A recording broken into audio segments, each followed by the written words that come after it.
मैं अभी TV channels देख रहा था। स्वाभाविक रूप से बहुत सारे महत्वपूर्ण विषयों में अभी टीवी चैनल्स में न्यूज चल रहा है, किंतु जिस विषय का खुलासा आज हम कर रहे हैं यह विषय अपने आप में बहुत ही गंभीर है, दिल को दहला देने वाला। एक मासूम महिला के साथ, एक मासूम लड़की के साथ उड़ीसा के कलाहांडी जिले में जिस प्रकार का बर्ताव हुआ, जिस प्रकार से उसकी हत्या हुई, निर्ममता के साथ उसके शरीर को टुकड़ों में काट दिया गया, हमारा ये मानना है कि यह विषय नेशनल नरेटिव में आना चाहिए।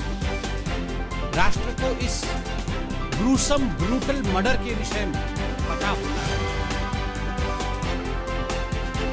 मैं भी उड़ीसा का हूं। कभी कभी तकलीफ होता है कि अन्य राज्यों के विषय गंभीरता पूर्वक चर्चा में आते हैं, किंतु जब उड़ीसा का विषय और नारी अत्याचार का विषय जो उड़ीसा में हो रहा है वो विषय मुख्य मीडिया के धारा में नहीं आते तो मन द्रवित होता है, विचलित होता है। और इसीलिए आज भारतीय जनता पार्टी इस प्रेस कॉन्फ्रेंस के माध्यम से ममिता मेहर के लिए न्याय की गुहार करने लगी। आप सभी ने कुछ दिनों से सोशल मीडिया में देखा होगा, जस्टिस फॉर ममिता मेहर नामक एक हैशटैग भी चल रहा है और देश विदेश से लोग इस बालिका के साथ, जो आज हमारे बीच नहीं है, उसके साथ खड़े। ममिता मेहर 24 वर्ष की थी। ममिता मेहर एक टीचर थी, एक अध्यापिका थी। जिस स्कूल में वो अध्यापिका थी उस स्कूल का नाम सनशाइन इंग्लिश मीडियम स्कूल, और उस स्कूल के साथ उसी एडमिनिस्ट्रेशन का जुड़ा हुआ एक महालिंग कॉलेज, यह पूरा एक प्रांगण में था। ये उड़ीसा के कलाहांडी जिले में स्थित है, मौजूद है। 8 अक्टूबर से ममिता लापता थी और जब पूरे मामले को सामने लाया गया तो मालूम पड़ा कि उसकी हत्या हो चुकी है और कुछ दिनों पहले, 3-4 दिन पहले, उसकी डिकम्पोज्ड बॉडी पार्ट्स, उसके शरीर के कटे हुए अंग मिले। उसकी डीएनए जांच हुई।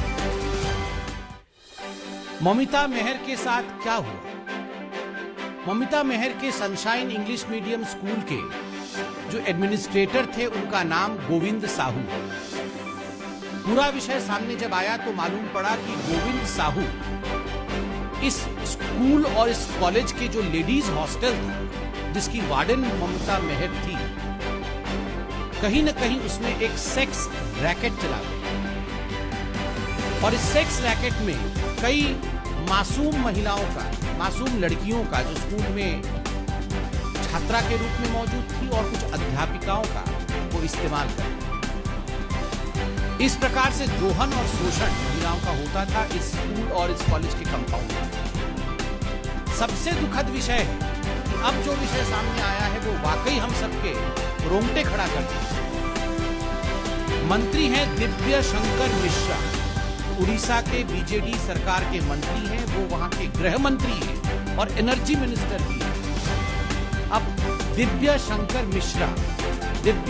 मिश्रा होम मिनिस्टर है उड़ीसा के, और दुखद विषय है कि इस पूरे प्रकरण में अब उनका नाम भी सामने है। समय समय पर इस कॉलेज में जाना, स्कूल में जाना, वहां रात्रि प्रवास करना, महिलाओं का शोषण करना, ये मंत्री के आचरण में था।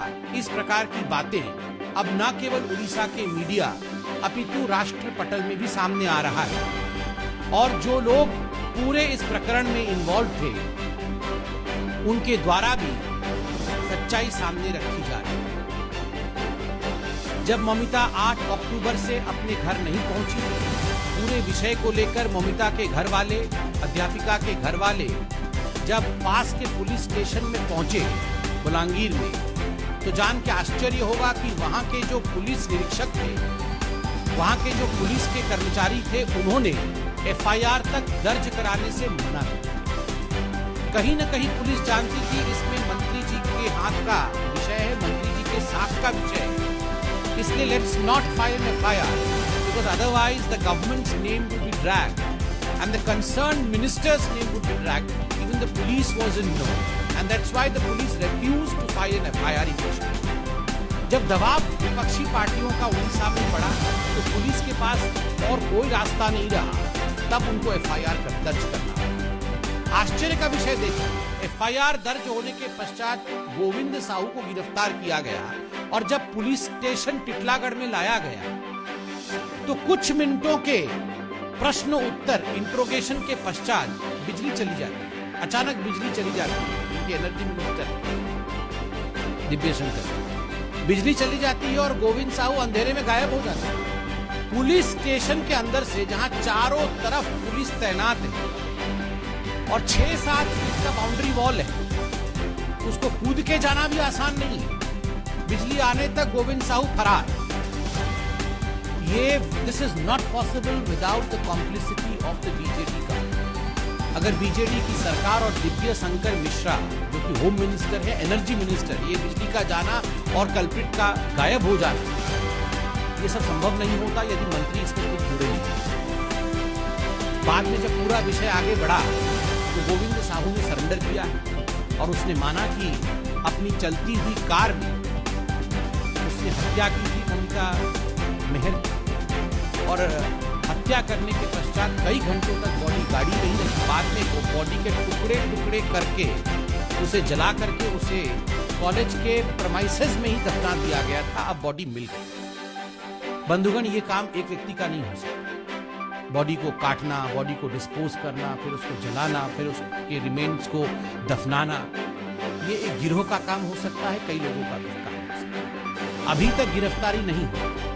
मंत्री को बचा के रखना, और दिव्य शंकर मिश्रा जो मंत्री हैं वो इसी कॉलेज में भाषण में कह रहे हैं कि कई रात में इस कॉलेज में गुजार चुका हूं और जब मैं रातों को यहाँ रहता हूं तो मैं जवान हो जाता हूं। ये सारी चीजें फोन में मौजूद है। दुखद है जब इस प्रकार की, मुझे शब्दों का प्रयोग करने में भी बहुत तकलीफ हो रही है, इस प्रकार की शेमलेस बातें, शर्मनाक बातें फोन में मौजूद है, टीवी पर दिखाया जा रहा है, उसके बावजूद ये मंत्री बने हुए हैं। अगर this is the condition of the home minister of Orissa, what would be the condition of Orissa's government? Orissa की सरकार की हालत क्या है? वहां महिलाओं के ऊपर जो अत्याचार हो रहे हैं वो बंद कैसे हो? मैं मीडिया से सिर्फ इतना ही दरख्वास्त करूंगा, ये बहुत गंभीर विषय है। आज उड़ीसा की महिलाएं राष्ट्रीय मीडिया की तरफ देख रही हैं। आपने हर राज्य में जहां भी अत्याचार अन्याय होता है, आप उन विषयों को उठाते हैं, प्रतिपादित करते हैं, राष्ट्र स्तर में उस पर विवेचना होती है, गवेषणा होती है।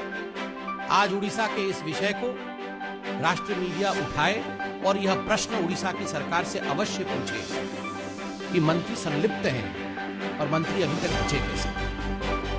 माननीय राष्ट्रीय अध्यक्ष भारतीय जनता पार्टी के आदरणीय श्री जेपी नड्डा जी ने और भारतीय जनता पार्टी ने इस पूरे विषय का संज्ञान लिया है और एक 3 सदस्यीय टीम उड़ीसा भेज रही। उस टीम के सदस्य हैं सांसद सुनीता दुग्गल जी, हमारी महिला मोर्चा की अध्यक्षा और विधायक आदरणीय वनिता जी और एमएलए रूपा मित्रा चौधरी जी।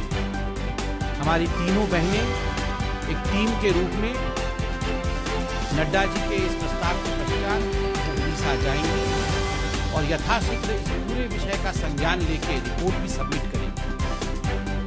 आप इस विषय को गंभीरता से राष्ट्र पटल पर रखेंगे, यह आशा भारतीय जनता पार्टी। बहुत बहुत धन्यवाद। प्रश्नों को अवश्य पूछें।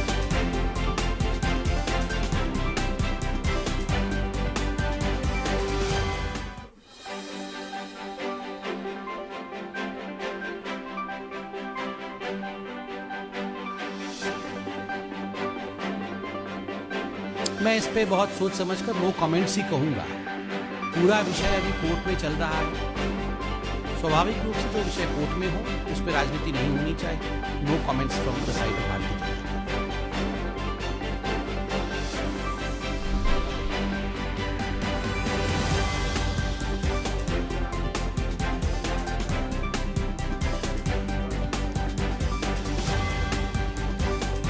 देखिए, ये तो उनके व्यक्तिगत आस्था का मसला है, इस पे कमेंट तो वैसे करना नहीं चाहिए, मगर मैं अपने आप को रोक नहीं पा रहा हूँ क्योंकि दिल्ली और खास करके अरविंद केजरीवाल जी के जो पिछले वक्तव्य रहे हैं उन सबसे मैं वाकिफ हूँ, उन सबको मैं जानता हूँ। ये अच्छी बात है कि भगवान श्री राम के लिए अरविंद केजरीवाल जी के हृदय में पुनः आस्था जग गई, क्योंकि हमने पहले ही देखा था भगवान राम के लिए उनके मन में कोई स्थान नहीं था, और खास करके अयोध्या में मंदिर को लेकर अरविंद केजरीवाल जी के किस प्रकार के विचार थे यह भी हमने देखा। आज एक पुराना वीडियो भी सामने आया है, बल्कि एक नहीं कई वीडियो सामने आए हैं। एक वीडियो में अरविंद केजरीवाल जी बहुत ही हतप्रभ नजर आ रहे हैं, बहुत दुखी नजर आ रहे हैं, और वो कह रहे हैं कि उन्होंने अपनी नानी माँ से पूछा था कि नानी अब तो तुम बहुत खुश होगी, तुम्हारे भगवान राम का मंदिर बन रहा है।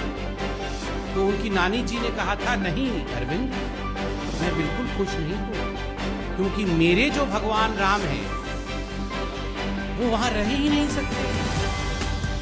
तो आज मुझे लगता है कहीं ना कहीं अरविंद केजरीवाल जी ने अपनी नानी माँ के दिल को दुखाया तो है, इसमें कोई दो मत नहीं, मगर अच्छी बात है भगवान राम के चरण में गए हैं। और मैंने एक भी वीडियो आज देखा है, एक और वीडियो, उसमें वो कह रहे हैं कि सोचिए अगर Pandit Jawaharlal Nehru steel authority of India के बदले राम जी का मंदिर बना दिए होते तो क्या होता, तो क्या हिंदुस्तान विकास कर पाता।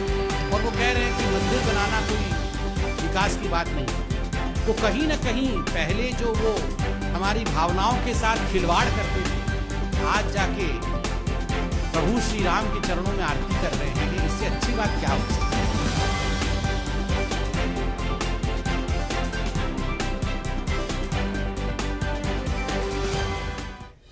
कोई बात नहीं, मैंने तो कल टीवी देखा था तो लालू जी तो कांग्रेस के ऊपर हमला करते, वो तो बोल रहे थे कांग्रेस के साथ चुनाव नहीं लड़ना है, कांग्रेस सब कुछ खराब कर रही है। कांग्रेस के पास और कुछ शब्द नहीं होता तो उसके पास एक ही शब्द है बी टीम। जो उसके खिलाफ बोलता है वो सबको बी टीम बोलती है। धीरे धीरे कांग्रेस जेड टीम होने वाली है पॉलिटिक्स में, कहीं रहने वाली नहीं है। यही बहुत बहुत धन्यवाद।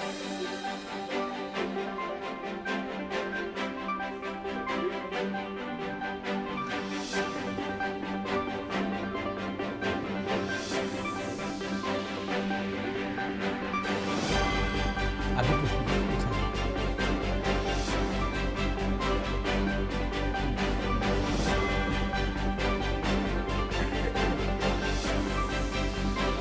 देखिए, जहाँ तक कांग्रेस कमेटी की मीटिंग चल रही है उस पर पूरे विषय का संज्ञान लेने के पश्चात भारतीय जनता पार्टी अवश्य अपनी टिप्पणी करेगी। और जहाँ पर तक जम्मू कश्मीर का सवाल है, आदरणीय गृह मंत्री अमित शाह जी वहाँ मौजूद हैं, सभी विषयों का अध्ययन करके वो अपने वक्तव्य को रख रहे हैं। मुझे लगता है हमें उन्हें सुनना चाहिए। धन्यवाद।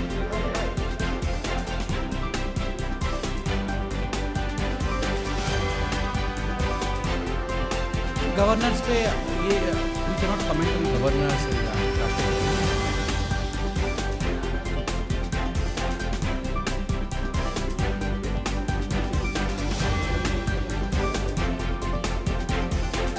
नो कमेंट्स, रिपोर्ट में थैंक यू।